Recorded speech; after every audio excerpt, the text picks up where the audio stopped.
Good afternoon, ladies and gentlemen. My name is Dr. John Yaakov Guderson, and this is the 17th installment of The Singing Psychiatrist. Hello, darkness, my old friend. I've come to talk with you again because of vision softly creeping. In this week's chapter of the Bible, we see one of the most amazing moments in all of human history. The pivotal moment when God spoke to an entire nation at Mount Sinai. What? God speaks? God speaks to human beings? You know, in psychiatry, we see this all the time, of course, especially if somebody has schizophrenia. People will say, I hear God's voice. Now, before we categorize these people as crazy, so to speak, perhaps, maybe there's something to it. Perhaps at certain times, we can all hear God's voice if we only listen.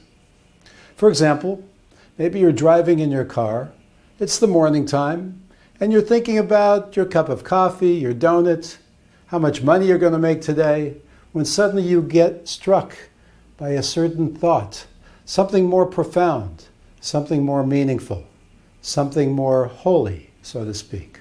Or perhaps you're having a discussion with your wife, or maybe a disagreement, and then suddenly you think, maybe I should look at it her way. Who said that? Was that me? Was that me who said that to me? Each time that we get a thought that seemingly comes out of left field, that jars us and pushes us in a better direction, a more healthy direction, maybe we should think of it as God's voice talking to us. Maybe it's an echo that's coming from Mount Sinai. Open yourself up, because God is saying to you, please stop and listen, my old friend.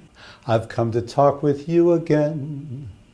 And the vision that was planted in your brain still remains from the sounds of Sinai. And that, my friends, is the 17th installment of The Singing Psychiatrist.